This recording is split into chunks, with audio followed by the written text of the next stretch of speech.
All right, guys, what we're doing today is going over the review sheet. So we're going to go over the review sheet today and tomorrow.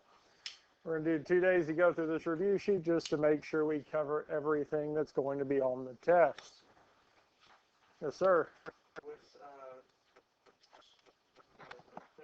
We can talk about it more later. The first part is going to be our factoring and solving. Part 2 is going to be pretty much everything else, our I's and the other parts. You will have 1 day to work on part 1. You will have 1 day to work on part 2. So Thursday will be part 1. You'll have the class period to work on it. If you don't finish, that's it. You're only getting 1 class period to work on each of the 2 parts. You do have more than enough time to finish. If anything's unclear, make sure to ask questions or go back over it and review. So the first thing we're looking at is factoring each of these polynomials, these quadratics. Looking at the first page, questions 1 through 6. Is there any one of those in particular that y'all want to look at?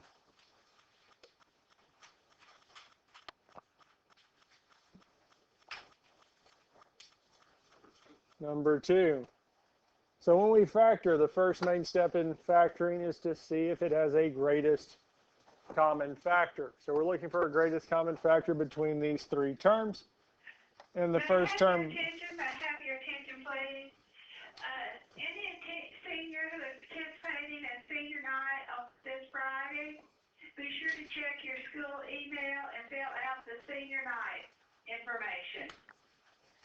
Thank you. If the first term is negative, it can be part of our greatest common factor. But here, the greatest common factor is 9, and we can factor that 9 out of all 3 terms. So if we factor the 9 out of 9r squared, we're left with r squared. Minus, we factor the 9 out of negative 36, we have negative 4, and 9 factored out of 45 would indeed be 5. Since we factored the greatest common factor out, we can move on to the second set. Our 2 sets of parentheses with 3 spaces. That moves us on to step number 3, to find the sign. If the third term is positive, the signs are the same and match the sign of the middle term. If the third term is negative, our signs are opposite. Well, for this one here, the third term is negative, so our signs are going to be opposite. One is going to be positive, and one is going to be negative. At this point here, it doesn't really matter which is which. We just need to stick them in and check it in a minute. Our fourth step is find the factors of the first and third term. Well, the only factors of r squared are r and r. Factors of 5, well, there's only one set, 1 and 5. 1 and 5. We'll plug them in because the last step is to check. R times negative 5 would be negative 5r. 1 times r is positive r, and negative 5r plus r, negative 5 plus 1 is negative 4r. Is that the middle term that we wanted? Yes. So these here, this is the correct factorization.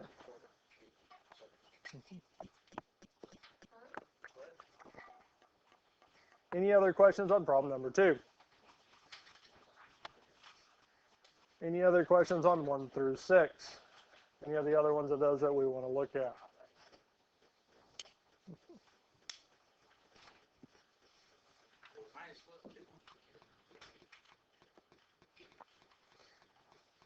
We can look at number 6.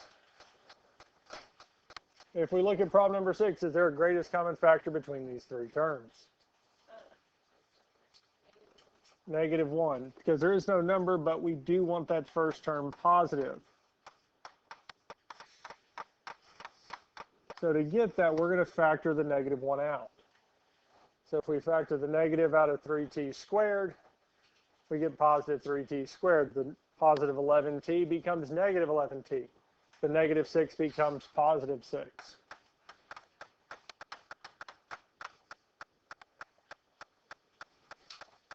Since there was no other greatest common factor, we move on to step number 2, our 2 sets of parentheses with 3 spaces. Then we can look at the signs. If the third term is positive, the signs are the same and match the sign of the middle term. Here, indeed, positive, so the signs are the same. And they're both going to be negative. Brings us to our next step, the factors of the first and third term. So the factors of 3t squared, well, t squared is just t and t. Factors of 3 are just 1 and 3. So we just need to put the 3 in one of the 2 spots with t. And again, doesn't matter at this point because, again, we can check it in the end. Now we need to find the factors of 6. 1 and 6, 2 and 3. Which one do we want to try first? 2 and 3. Which one's going to go first? 2, 3. And again, we need to check and make sure we do get the correct middle term of negative 11t. 3t times negative 3 is going to be negative 9t. Negative 2 times t is negative 2t. And negative 9t minus 2t will indeed give us a negative 11t. Now, if we do get the correct number but wrong sign, what we need to do is change the signs. Any other questions on 1 through 6?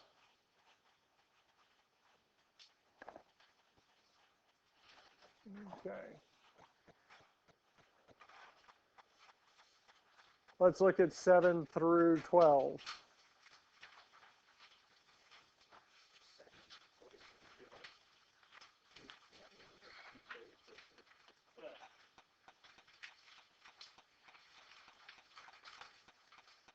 So, is 7 or 8 one of these that y'all want to look at? 8. 8 is a special type of factorization. It's our difference of perfect squares. Because our a squared minus b squared is equal to a plus b times a minus b. And to factor this here, we just need to find the values of a and b.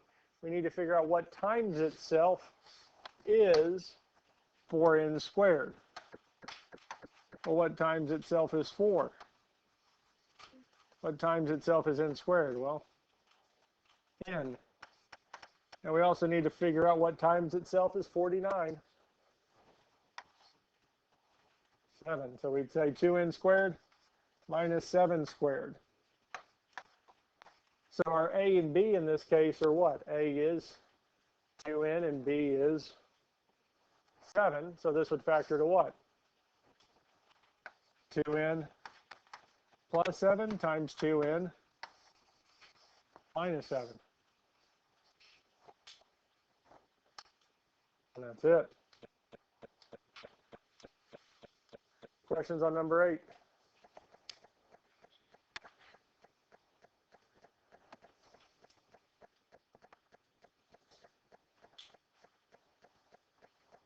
Are we ready for the next one?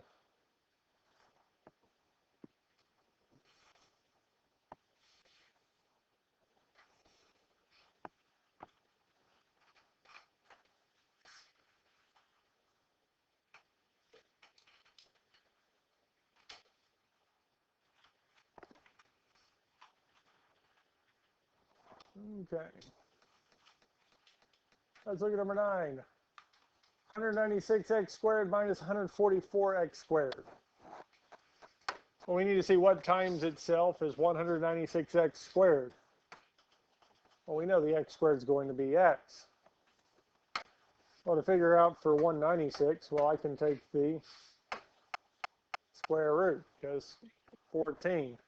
And all it's telling us is that 14 squared is 196. So what times itself is 196x squared? Well, that'd be 14x. Now what times itself is 144? 12. So this would factor to what? 14x plus 12 times what? Mhm. So this here would be a difference of perfect squares because we have a difference, and the 196x squared is a perfect square. The 144 is a perfect square, so they factor to this here.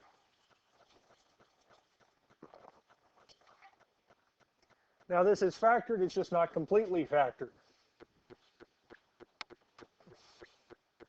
If it was completely factored, well, we can't have a greatest common factor in any set of parentheses. Is there a greatest common factor between 14x and 12? There is a number that goes into 14 and 12.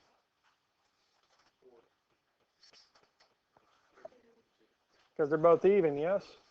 Because if I factor a 2, I divide 14x by 2, we're left with what? 7x. 12 divided by 2 is 6. 7x is prime, so there is no other number besides 2. But that also means that 14x minus 2 also has a greatest common factor of 2. And our 2 times 2 is 4. All that means is that our 196x squared and 144 had a greatest common factor of 4 that could have been factored out.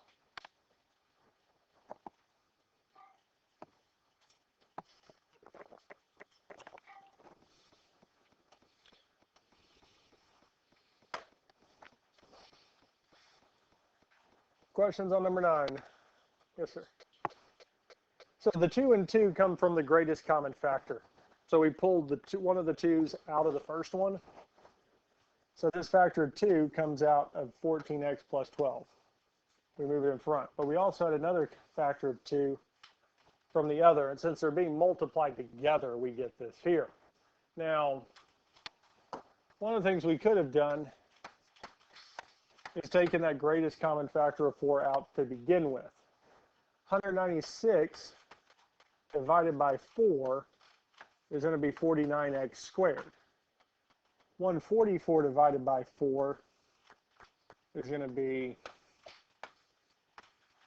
36. Well, 49x squared would be 7x. Plus minus 36 is 6 and it. So essentially we could have taken it out to begin with, or we can do the perfect squares, difference of perfect squares and get there. Does that make sense? Okay. Since this isn't too bad so far, number 10, a squared minus 25b squared, how would this factor? Is a squared a perfect square? What times itself is a squared? A and a. It's kind of misleading, but yeah, it is a perfect square. It'd be a and a. Yeah. 25 b squared. What times itself is 25? 5 and 5. B squared is b and b, yes? So how would this factor? We'd have a plus 5b times a minus, that's it. Difference of perfect squares are nice because we only have 2 terms being subtracted. If we know what multiplied by itself gives us each of those 2 terms, we have this and we're done. Questions on these 2 here? Questions on 11 or 12?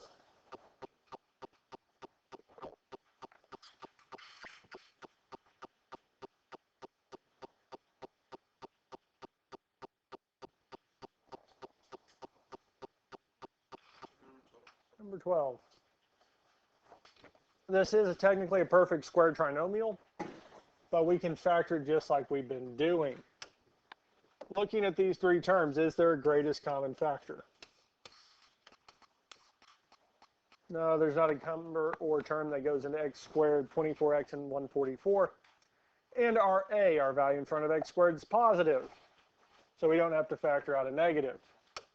So we have our 2 sets of parentheses with 3 spaces. Since the third term is positive, the signs are the same and match the sign of the middle term. So we'd have plus and plus. Now we need to find the factors of the first and third terms.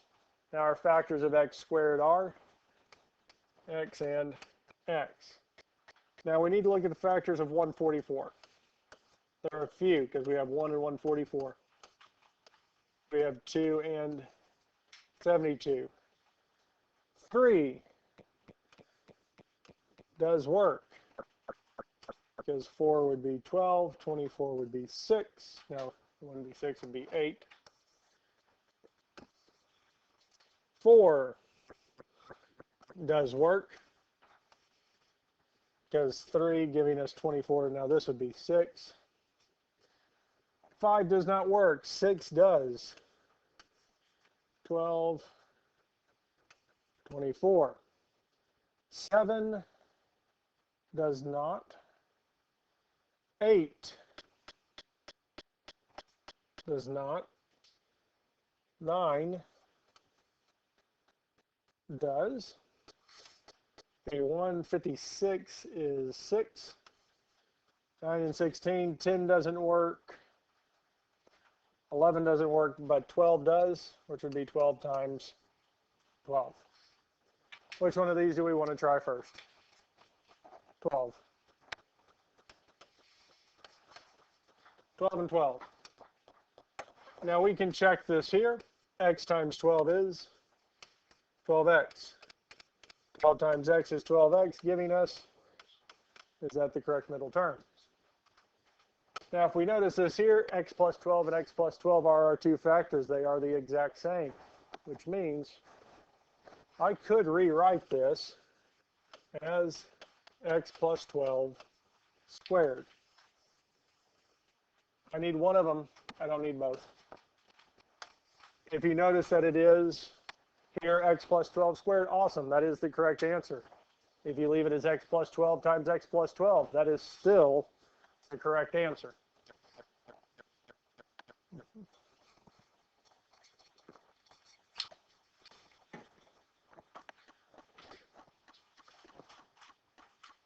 So 1 through 12 factoring. We have that here. All right, we ready for 13 through 15? 13 through 16. So we want to evaluate these here. 13 to 16. Which one of these do we want to look at? 13 through 16.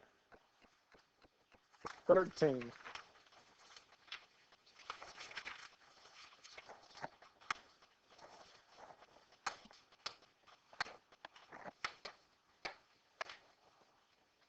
$64 squared minus 25 squared is 3,471.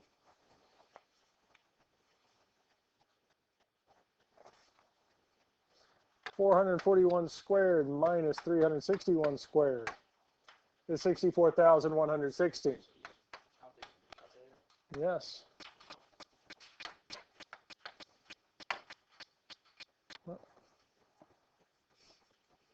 Oh, that's fine. 1089 squared minus 961 squared is 262,400.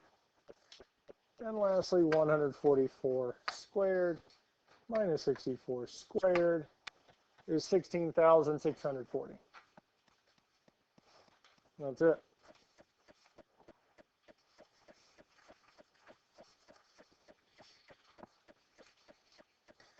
Questions on 13 through 16? It should be. Unless you punch it in wrong, you'll forget that you can actually do these in the calculator. So, what do you feel good about those there? All right. Let's look at the next set. Yes. Now there are, for solving, there will be 4 problems that ask you to solve them by factoring. There's 4 that ask you to solve them by graphing, 2 by completing the square, and 2 by the quadratic formula. Now, there are points assigned to solving each one of the sets of problems by the correct method. You do not have to do them by that method, but you will forfeit the points for doing them that way. So like number 17, if it told you to solve it by factoring and you graphed it, you got the correct answers, you would still get the points for getting the correct answers. You would just lose the point or two for not doing it by the correct method. Because if we wanted to factor this, first thing we would do is look for a greatest common factor between these three terms. And we'd also need to make sure the equation is equal to 0. Since it is equal to 0 and there is no greatest common factors, we'd move on to step number 2, our two sets of parentheses with 3 spaces. Then we need to find the sign. Since the third term is positive, the signs are the same and they match the sign of the middle term. So we'd have plus and plus. Now we need to find the factors of the first and third terms. Well, the factors of x squared are x and x. The factors of 2, there's only one set, it's 1 and 2. At this point here, we can check the middle term.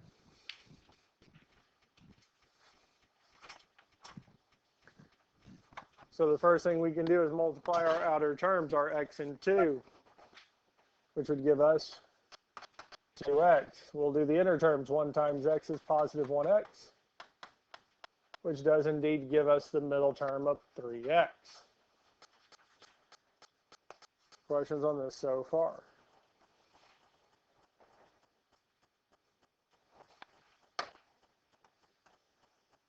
Now at this point here, we do have two things multiplied together to equal 0.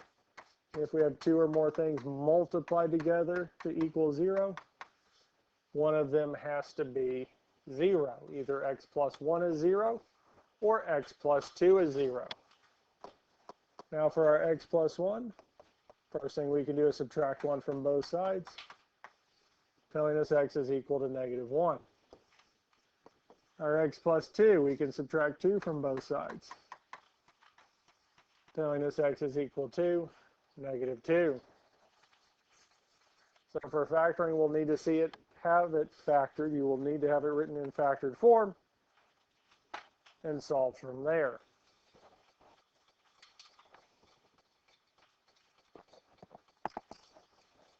To solve it by factoring, you need it factored. Questions on number 17. Now let's say it told us to graph it. Well, we can grab the graphing calculator and clear that out. First thing we do is hit y equals. If there's an equation already typed in, we'll clear it out. And we'll type it in, so we'd have x squared plus 3x plus 2. And once we get it typed in, we'll hit graph. It does give us the graph, but if we want to see the numbers a little better, we can go second graph and look at the table. As we're looking at the table, we're looking for what values of x will make the y value be 0. Battery's dead. Thank you. And there's two of them. One of them's at -2, the other is at -1. Which are indeed the values that we had listed. So if it asks you to graph, all you got to do is graph it and say what x is.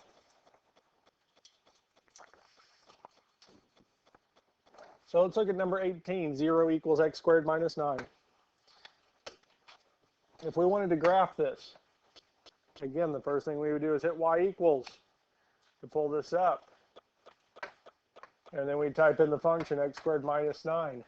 Because again, for us to solve by graphing or factoring, the equation has to equal 0.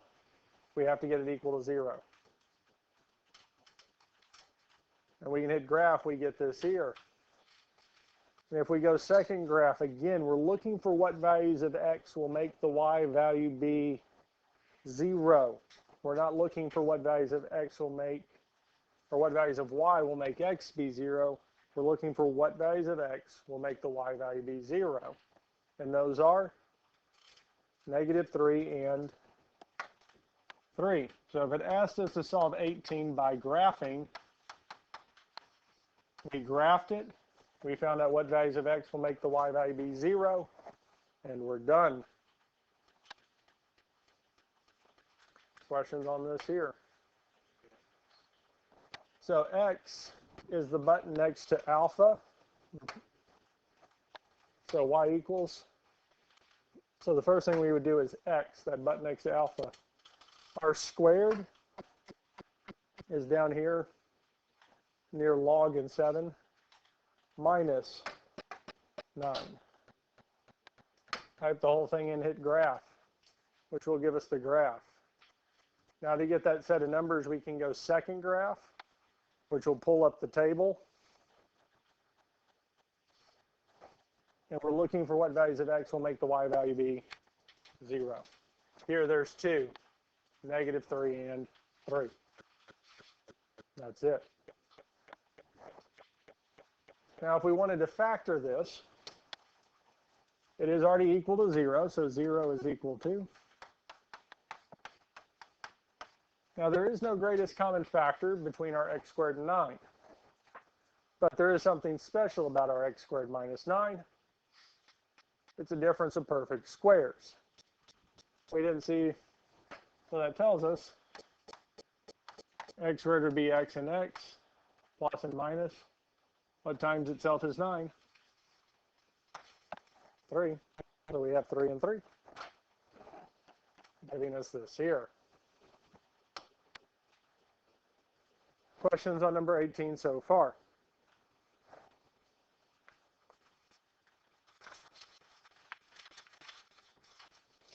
Now, since we have two things multiplied together to equal 0, either x plus 3 is equal to 0, or x minus 3 is equal to 0. We solve the x plus 3 first. We would subtract 3 from both sides, telling us x is equal to -3. For the other one, we would add 3 from both sides, telling us x is equal to 3. So just like we found with graphing, x is equal to 3, x is equal to -3.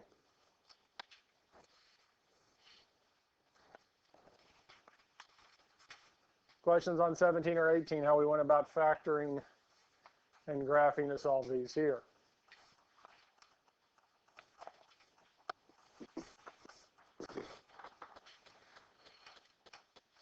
Questions on 17 or 18? All right. I want to skip down to number 23. There will be two problems, like number 23 for factoring. 2x minus 7 times 5x plus 13. Like the last two we did, this does look like factored form, yes? Is it factored?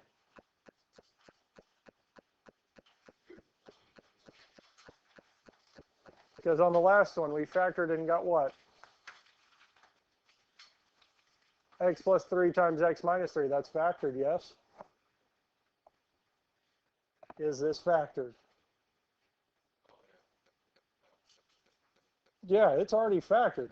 Factored is what? 2 sets of parentheses. Is this written in 2 sets of parentheses? So is it factored? Do I need to do anything to factor it? No. So all I need to do to solve, we have two things multiplied together to equal 0, so one of these must be 0. All we got to do is set those two expressions equal to 0 and then solve. There are two exactly like this on the test for factoring. I put them on there to be nice. I already factored them for you. You just have to solve it. Is our 2x minus 7 equals 0? Well, the first thing we can do is add 7, telling us that 2x is equal to 7. Then we need to divide both sides by 2.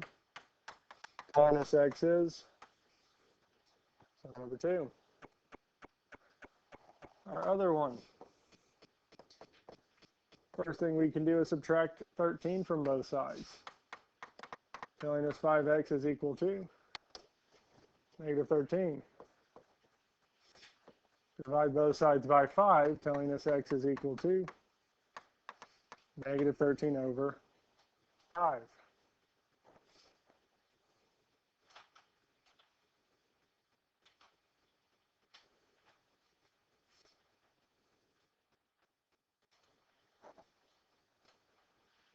And that's it. Because they're already factored form, we just have to set what's inside those two parentheses equal to 0, solve, we're done.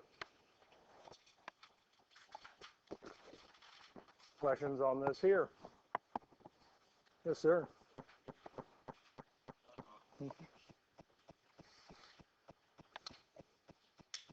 Questions on any of this so far?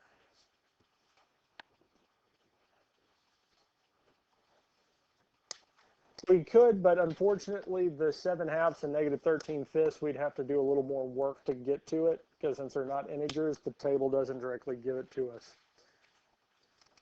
And even if you could graph it, especially since it says factoring, you would lose the point technically for that. But especially these here, just set the two parts, both of them equal to 0, solve, get x by itself. That's it. That's all you have to do with this here. Now 21, 20, and 19 aren't going to show up. Well, 19 would show up as, no, there's not going to be one specifically like 19 where we have fractions for A, B, and C. Solve each of these equations by completing the square. Completing the square has 4 main steps. We can look at number 24 first.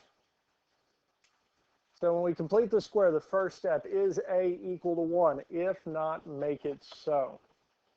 So what would we do first? Well, we need to divide everything by 2. Because our 2x squared divided by 2 is x squared.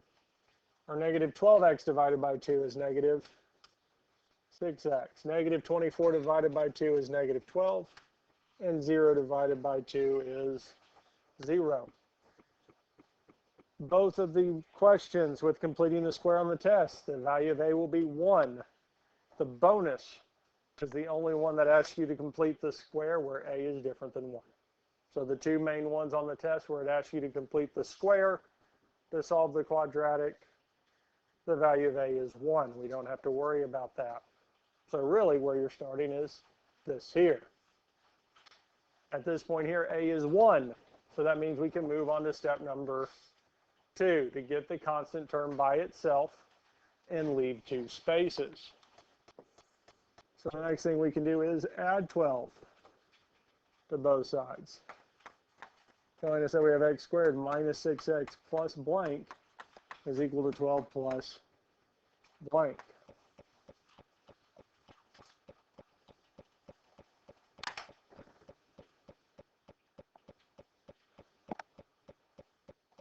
Now that brings us to step number 3 to find the value of C. C is equal to B over 2 squared. Now our B value is the term in front of x, our number in front of x. And the number in front of x is what? Negative 6, because we want the number and the sign.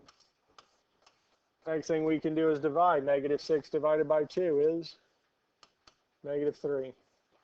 And negative 3 squared is 9. So we're going to be adding 9 to both sides because we take that value of C and plug it back in. Now we do need to factor our quadratic. So we'll have a single set of parentheses squared, and we will put x inside that there. Now the number and sign that goes inside the parentheses is going to be the same number and sign inside the parentheses before we squared it to find C. And that number is negative 3. So it tells us that the x squared minus 6x plus 9 factors to x minus 3 squared. Now on the other side, we need to do 21 plus, or 12 plus 9, which is 21. Questions on how we got to this point here? Next step in solving is going to be to take the square root of both sides.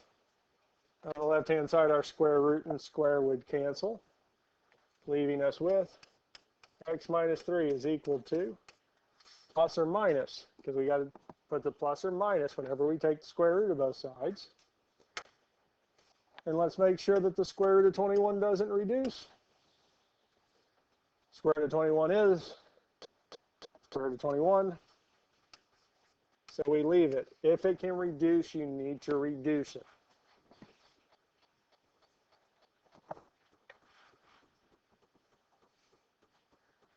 And last but not least, we do need to get x by itself. We're going to add 3 to both sides, telling us x is equal to 3 plus or minus the square root of 21. And that's it.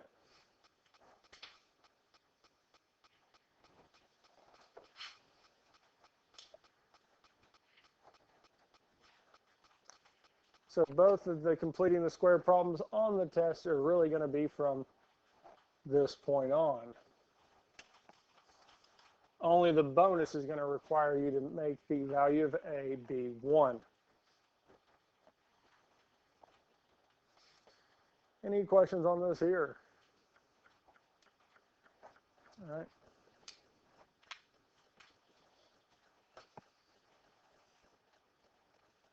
We can go on and look at number 25. Now the first step for this here, we could get all the terms on the same side.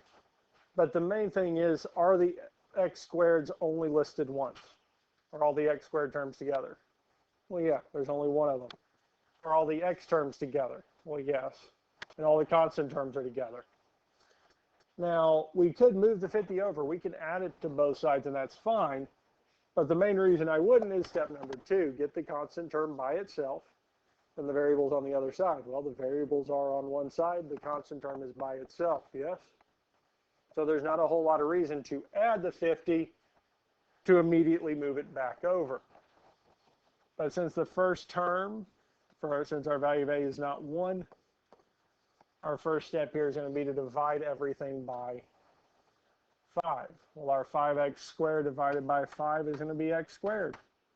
30x divided by 5 is 6x. Negative 50 divided by 5 is going to be negative 10. So we do get the value of a equal to 1. Incidentally enough, we do have the constant term by itself. So I'm going to go on and put 2 spaces.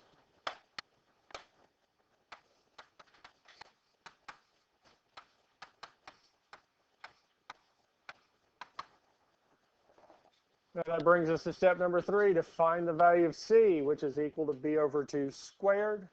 And once we find that value, we're going to plug it in. Incidentally, the value of b, or c in this, well, b in this case, is 6. It's more coincidence than anything that they've both been 6. Now 6 divided by 2 is 3, and our 3 squared is 9. So we'll plug 9 into both spots. So when we factor our x squared plus 6x plus 9, we have x, and the number that goes inside the parentheses here is what we had before we squared it. Since that was positive 3, we're going to get x plus 3 squared. On the other side, we have negative 10 plus 9 is negative 1. At this point here, we can take square root of both sides, and our square root and square will cancel, telling us that x plus 3 is equal to plus or minus the square root of negative 1. Well, incidentally, the square root of negative 1 is I. We can take the negative out, which is really telling us we just have the square root of 1, which is 1, so 1i, or just I.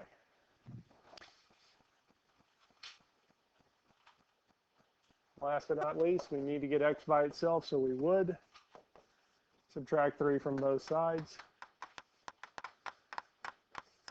telling us that x is equal to negative 3 plus or minus I. Now at this point here, since negative 3 and I are not like terms, we cannot add them or subtract them and get something simpler. So this is as far as we can take this here. Questions on any of this so far?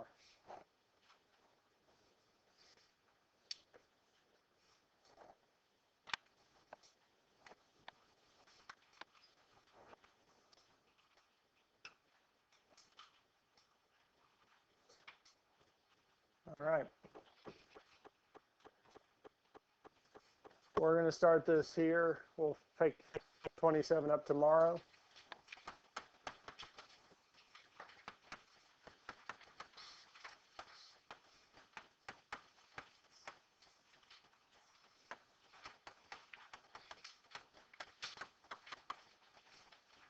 X is equal to negative b plus or minus the square root of b squared minus 4ac all over 2a. And again, this is lining back up with our ax squared plus bx plus c. And for the quadratic formula, unlike completing the square, we do need this equal to 0 so that we can plug it in and solve it.